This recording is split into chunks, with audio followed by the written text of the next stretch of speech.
అమ్మాయికి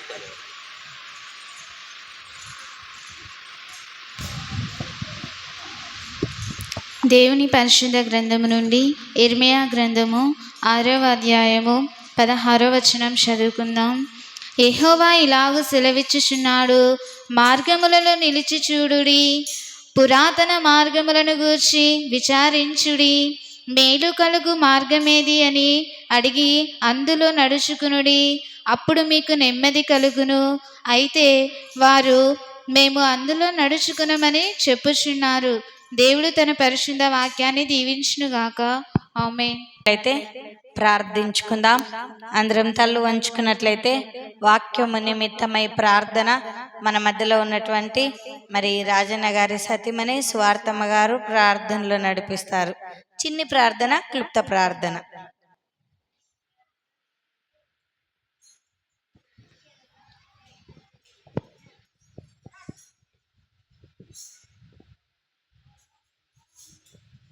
పరిశుద్ధుడ మహోన్నతుడ పొర్లక మహారాజా, మీ పాదములకు వేలాది వందనాలు, స్తుతులు, స్తోత్రములైనా మీ కొరకు మేము వచ్చి ఉన్నాము తండ్రి. మీ సన్నిధిలో నమ్ముచు మడుచున్నాం తండ్రి. ఇక్కడ వచ్చినటువంటి ప్రతి ఒక్క బిడ్డను కూడా మీరు నైనా తండ్రి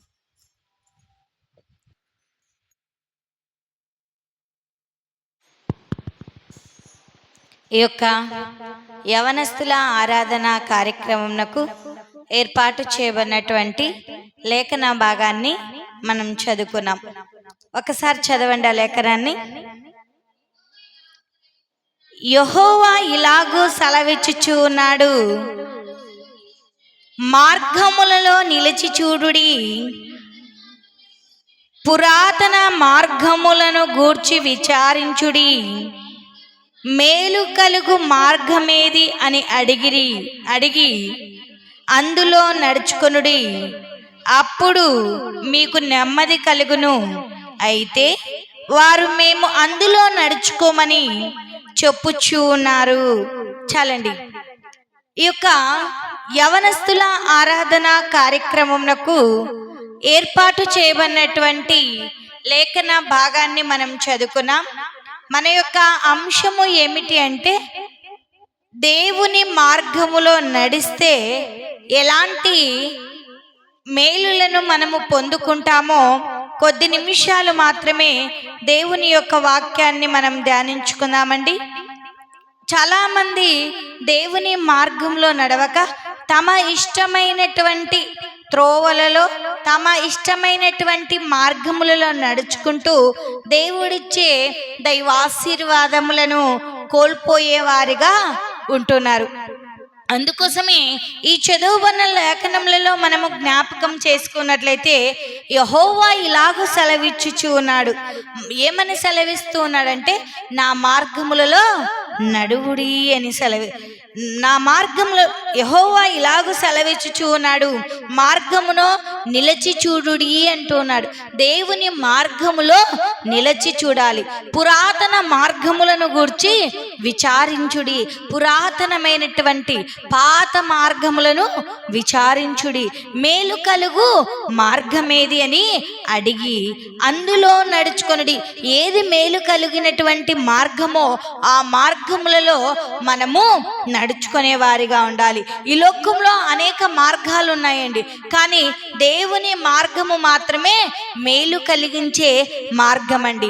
ఆయన త్రోవల్లో నడిచిన వారికి ఏ మేలు కూడా కొదవై ఉండదు అని లేఖనములలోనే మనం చూస్తూ ఉంటున్నాం. అందుకోసమే అప్పుడు మీకు నెమ్మది కలుగును. దేవుని యొక్క మార్గములలో నడిచినప్పుడు మన జీవితాలకు మనకు ఏం కలుగుతుందంట? నెమ్మది కలుగుతుందంట. ఈ లోక మార్గములలో, ఈ లోక త్రోవల్లో నడుచుకుంటే నెమ్మది అనేది దొరకదు అండి. అందుకోసమే పురాతన మార్గములను గురించి విచారించే మార్గముగా ఉండాలి. ఏ మార్గము మంచిది అని అడిగి తెలుసుకునే వారుగా ఉండాలి.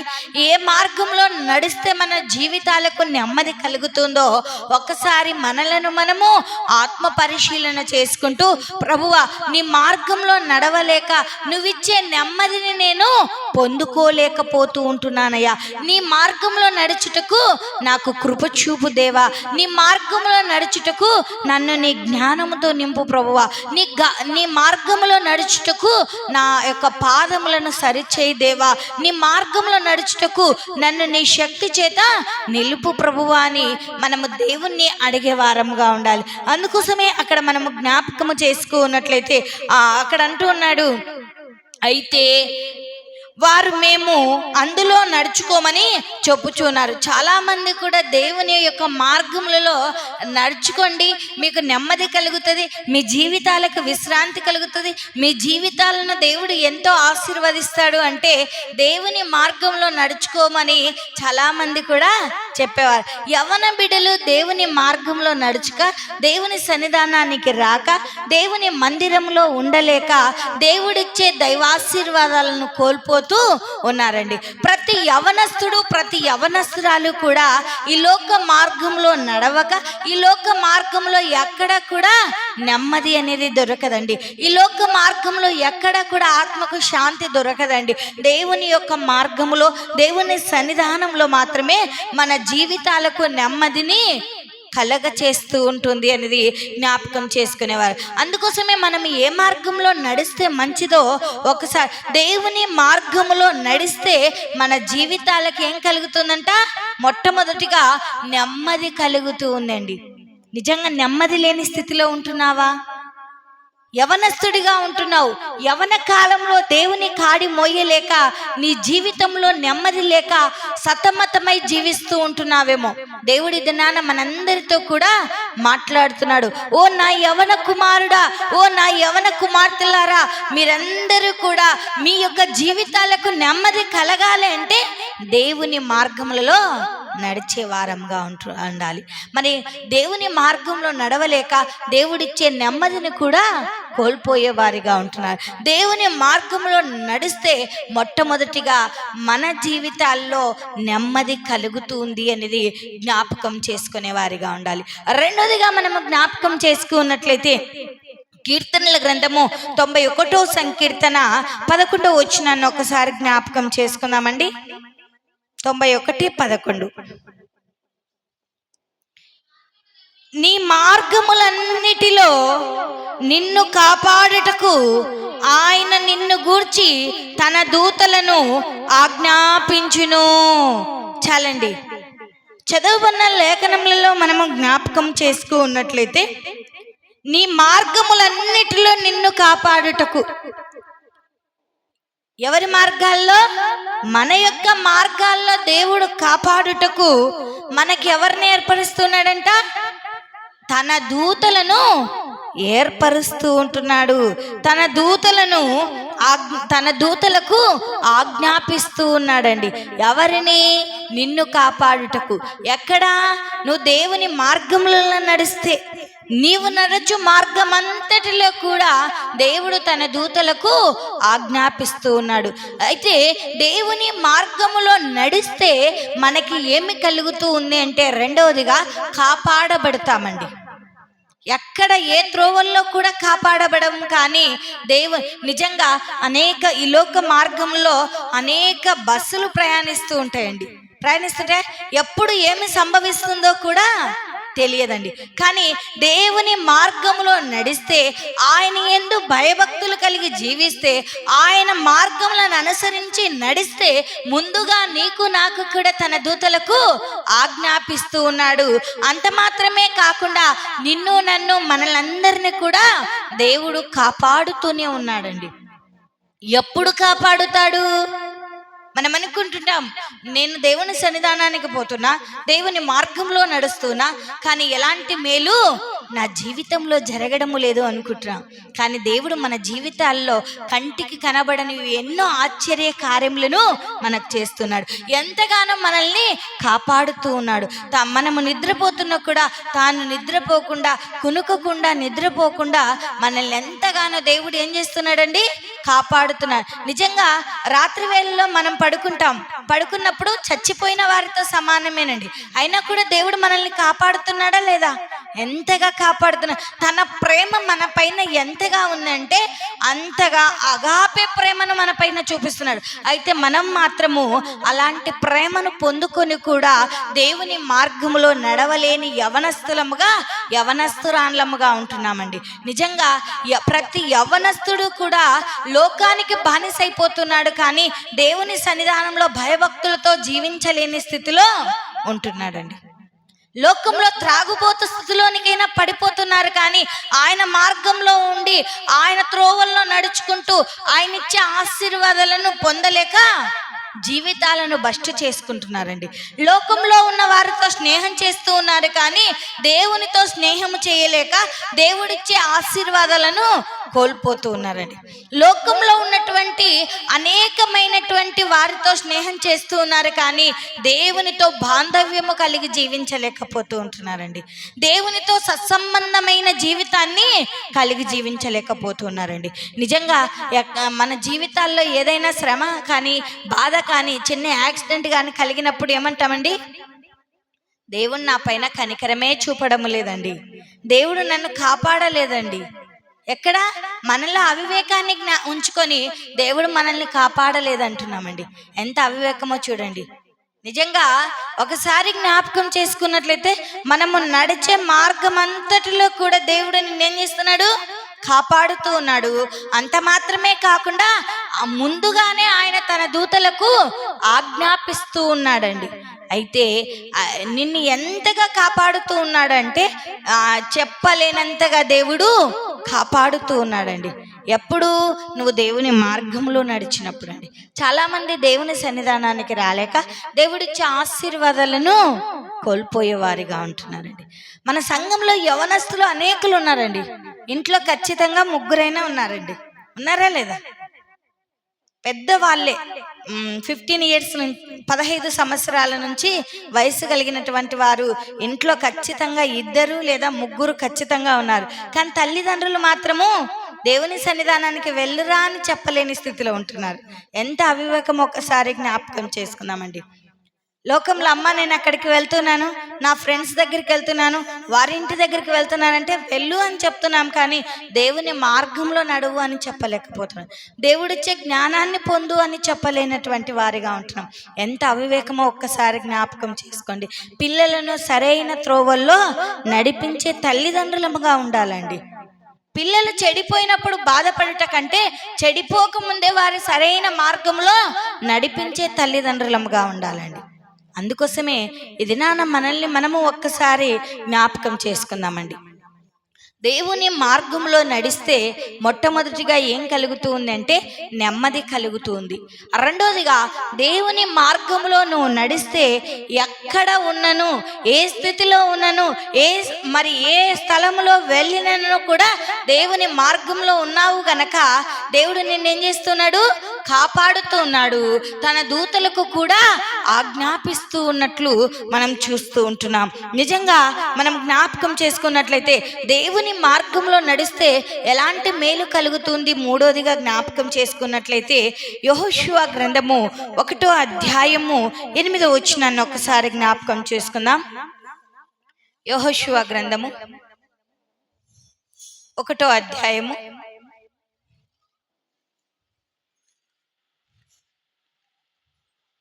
8వ వచనం. ఈ ధర్మశాస్త్ర గ్రంథమును నీవు బోధింపక తప్పిపోకూడదు, దానిలో రాయబడిన వాటన్నిటి ప్రకారము చేయుటకు నీవు జాగ్రత్త పడినట్లు దివారాత్రము దాన్ని ధ్యానించిన ఎడల నీ మార్గమును వర్ధిల్ల చేసుకొని చక్కగా ప్రవర్తించదవు. ఎప్పుడండి? దేవుని మార్గంలో నడిస్తే మనం ఎలా అవుతామంట? వర్ధిల్లుతామంట. ఎందుకు ప్రతి యవనస్తురాలు వర్ధిల్లలేకపోతున్నారు? ఎందుకు ఆశీర్వదింపబడలేకపోతున్నారు? ఎందుకు ఉన్నత స్థితిలోనికి వెళ్ళలేకపోతున్నారు అంటే దేవుని యొక్క ధర్మశాస్త్ర ప్రకారముగా నడవలేకపోతూ ఉన్నారండి. అందుకోసమే అక్కడ చాలా జాగ్రత్తగా పరిశీలించినారు. ఈ ధర్మశాస్త్ర గ్రంథమును నువ్వు బోధింపక తప్పిపోకూడదు, దానిలో రాయబడిన వాటన్నిటి ప్రకారము చేయుటకు, దేవుని గ్రంథములో రాయబడిన వాటన్నిటి ప్రకారము చేయుటకు నువ్వు జాగ్రత్త పడినట్లు దివారాత్రము దాన్ని ధ్యానించిన ఎడల. దేవుని గ్రంథాన్ని, దేవుని వాక్యాన్ని, దేవుని మాటలను ఏం చేయాలంట? ధ్యానము చేయాలంట. చేస్తున్నారండి యవన బిడ్డలారా? ఎంతవరకు ప్రతిదినము వాక్యాన్ని చదువుతున్నామండి? చదువుతున్నారా? ఎప్పుడు సమయం ఉన్నప్పుడు కాదండి, ఉదయం లేవగానే ప్రార్థన చేసుకొని బైబిల్ చదవాలండి. చదువుతున్నారా? అమ్మా నా పిల్లలు చదవడం లేదమ్మా. తల్లిదండ్రులమైన మనం ఆదర్శంగా లేకపోతూ ఉన్నాం. నిజంగా మన పిల్లలకు చక్కటి మార్గములను తెలియచేసే తల్లిదండ్రులంగా ఉండాలి. పిల్లలు చెడిపోతూ ఉన్నారంటే ఎవరిది తప్పండి? మనదే తప్పండి, తల్లిదండ్రులదే తప్పండి. తల్లిదండ్రులు పిల్లలు చెడు మార్గంలో చెడు ఆలోచనలు తలస్తూ ఉన్నప్పుడు వారిని గద్దించాలి, ఖండించాలి, బుద్ధి చెప్పాలి. చక్కటి మార్గంలో వారిని నడిపించే తల్లిదండ్రులంగా ఉండాలండి. ఉదయం లేవంగానే ప్రార్థన చేసుకోవాలి, దేవుని వాక్యాన్ని ధ్యానించాలి. మరి తర్వాత మనం చేసే పనులను కూడా వారికి నేర్పిస్తూ ఉండాలండి. నిజంగా పెద్దలు అంటూ ఉంటారు, దీనికి ఏం పని నేర్పకపోతే ఎవరు పోతారండి అంటారు కదా సామెత. అమ్మ వాళ్ళకు బాగా తెలుసు. నిజంగా వాళ్ళ జేజమ్మ సాకొచ్చిందనుకో వాళ్ళ జేజు పోతుందిలే అంటారు. నిజంగా జ్ఞాపకం చేసుకుందాం. అందుకోసమే మన పిల్లలను మొట్టమొదటిగా దేవుని మార్గంలో నడిపిస్తూ కుటుంబంలో చక్కగా బాధ్యతగా వ్యవహరించే వారిగా నేర్పించే వారంగా ఉండాలి. నేర్పిస్తూ ఉన్నామా? ఏది నేర్పియకపోయినా తల్లిదండ్రులదే పొరపాటు, పెద్దలదే పొరపాటు అంటారండి. అందుకోసమే నా యవన బిడ్డలారా, నా యవన కుమార్తెలారా, కుమారులారా, మీరందరూ కూడా ప్రతి దినము దేవుని యొక్క ధర్మశాస్త్ర గ్రంథాన్ని ధ్యానించే వారిగా ఉండాలి. దేవుని మాటలను ధ్యానించాలండి, దేవుని వాక్యాన్ని ధ్యానించాలండి. ఇంతవరకు ధ్యానించలేక నువ్వు దేవుని వాక్యాన్ని ధ్యానించావు అనుకో, ఏమవుతావంట? వర్ధిల్లుతావంట, ఆశీర్వదింపబడతావంట, దీవింపబడతావంట, అందరికంటే ఉన్నత స్థితిలో నీవు ఉంటావు అనేది జ్ఞాపకం చేసుకునే వారిగా ఉండాలి. నిజంగా దేవుని యొక్క ధర్మశాస్త్రాన్ని మనము ధ్యానించని ఎడల కాపాడబడలేము, వర్ధిలింపబడలేము అనేది జ్ఞాపకము చేసుకునే వారిగా ఉండాలి. అందుకోసమే నీవు జాగ్రత్త ఈ ధర్మశాస్త్ర గ్రంథమును నువ్వు బోధింపక తప్పిపోకూడదు, దానిలో రాయబడిన వాటన్నిటి ప్రకారము చేయుటకు నీవు జాగ్రత్త పడినట్లు దివారాత్రము దాన్ని ధ్యానించిన ఎడల నీ మార్గమును వర్ధిల్ల చేసుకొని. మన యొక్క మార్గములను ఏం చేయాలంట? వర్ధిల్ల చేసుకొని చక్కగా ప్రవర్తించెదవు. చక్కగా ప్రవర్తించే బిడ్డలుగా ఉండాలంట. ప్రవర్తిస్తూ ఉన్నామా? మన ప్రవర్తనను బట్టి ఒకరు వేలెత్తి చూపే విధంగా ఉండకూడదండి. చక్కగా ప్రవర్తించే బిడలముగా ఉండాలి అని ప్రభునామమున. నువ్వు చక్కగా ప్రవర్తించావు అనుకో, వర్ధిల్లబడతావు అనేది జ్ఞాపకం చేసుకునే వారిగా ఉండాలి. అందుకోసమే మనం నాలుగోదిగా జ్ఞాపకం చేసుకున్నట్లయితే యోబు గ్రంథము 19వ అధ్యాయము 8వ వచనాన్ని ఒకసారి జ్ఞాపకం చేసుకుందామండి. యోబు గ్రంథము 19:8.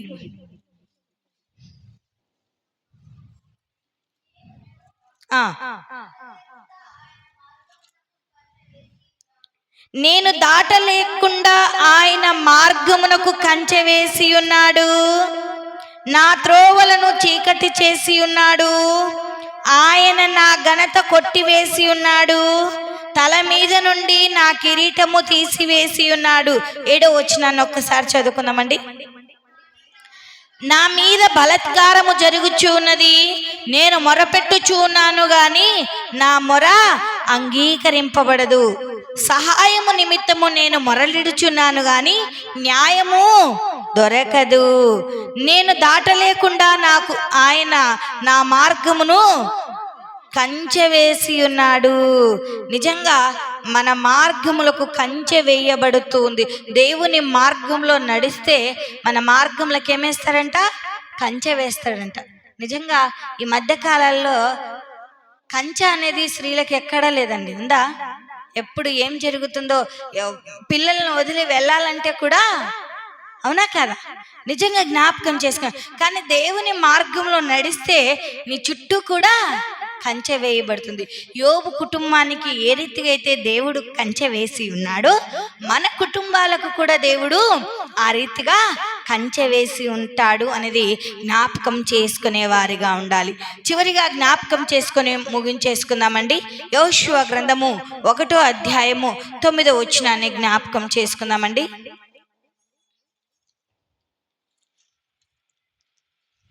1:9. నేను నీకు ఆజ్ఞాపించి ఉన్నాను కదా, నిబ్బరము కలిగి ధైర్యముగా ఉండుము, దిగులు పడకము, జడియకుము. నీవు నడుచు మార్గమంతటిలో నీ దేవుడైన యెహోవా నీకు తోడై ఉండును. దేవుడు ఎలా ఉంటాడంట అండి? దేవుని మార్గంలో నడిస్తే నీవు నడుచు మార్గం అంతటిలో కూడా యెహోవా నీకు తోడై ఉండును అని లేఖనములలోనే మనం చూస్తూ ఉంటున్నాం. అందుకోసమే నా దేవుని మార్గములో నడిస్తే మొట్టమొదటిగా ఏం కలుగుతుందండి? నెమ్మది కలుగుతుంది. రెండోదిగా దేవుని మార్గములో నడిస్తే మనం ఏమవుతామంట? కాపాడబడతామండి. నిజంగా ఈ లోకంలో ఎక్కడ కూడా మనకు కాపుదల లేదు, కాపాడబడమండి. కానీ దేవుని మార్గంలో నడిస్తే ఖచ్చితంగా దేవుడు మనల్ని కాపాడుతాడు అనేది జ్ఞాపకం చేసుకునే వారిగా ఉండాలి. మూడోదిగా దేవుని మార్గములో నడిస్తే ఎలా ఉంటామంట? వర్ధిల్ల చేస్తామంట. వర్ధిల్ల చేస్తాడంట దేవుడు. దేవుని మార్గంలో నడిస్తే దేవుడు నిన్ను వర్ధిల్లింప చేయను అనే లేఖనంలో. దేవుని మార్గంలో నడిస్తే నాలుగోదిగా కంచె వేయబడుతుంది అనేది జ్ఞాపకం చేసుకునే వారిగా ఉండాలి. ఐదోదిగా దేవుని మార్గంలో నడిస్తే దేవుడు మనకు తోడై ఉంటాడు. మరి నీకు తోడు కావాలా అంటే నువ్వు దేవుని మార్గంలో నడవాలండి. నీవే కాదు, మనమందరము కూడా దేవుని మార్గంలో, ఈ యంత్రము ద్వారా వాక్యము వింటున్న ప్రతి ఒక్కరూ కూడా దేవుని సన్నిధానంలో ఉంటే ప్రతి ఒక్కరూ కూడా కాపాడబడతారు అనేది జ్ఞాపకం చేసుకునే వారిగా ఉండాలి. ప్రతి ఒక్కరికి కూడా దేవుడు తోడుగా ఉంటాడు అనేది జ్ఞాపకం చేసుకునే వారిగా ఉండాలి. అందుకోసమే నీవు నడుచు మార్గము దేవుని దృష్టిలో ఎలా ఉండాలంట? దేవుని మార్గంలో నడిస్తే సరిపోదండి. నీవు నడుచు మార్గము దేవుని దృష్టికి సరైనదిగా ఉండాలంట, యోగ్యమైనదిగా ఉండాలంట, దేవునికి అంగీకారమైనదిగా ఉండాలంట. మన ప్రవర్తన అంతా కూడా దేవునికి ఎలా ఉండాలి? ఇష్టంగా ఉండాలంట. ఏ కోసానా కూడా లోపము అనేది మనలో కనపడకూడదండి. మనం ఇలాంటి ఈ ఆశీర్వాదాలన్నీ పొందుకోవాలి అంటే మనము నడిచే మార్గం అంతా దేవుని దృష్టికి సరైనది ఉండాలంట. మరి ఉందా లేదో ఈ దినాన ఒక్కసారి మనలను మనము ఆత్మ పరిశీలన చేసుకుంటూ వాక్యముతో మన జీవితాలను దిద్దుకుంటూ రాకడకు సిద్ధపడుతూ ముందుకు కొనసాగే బిడలంగా ఉండాలి అని ప్రభునామం తెలియచేస్తూ దేవుడి చిన్న వాక్యాన్ని మనందరి వినికిడిలో దీవించి ఆశీర్వదించునుగాక. అందరం తల్లు వంచుకున్నట్లయితే ప్రార్థించుకుందాం. ప్రార్థన. అందరం తల్లు వంచుకున్నట్లయితే ప్రార్థన. మన మధ్యలో ఉన్నటువంటి రత్నమైన గారు ప్రార్థనలో నడిపిస్తారు.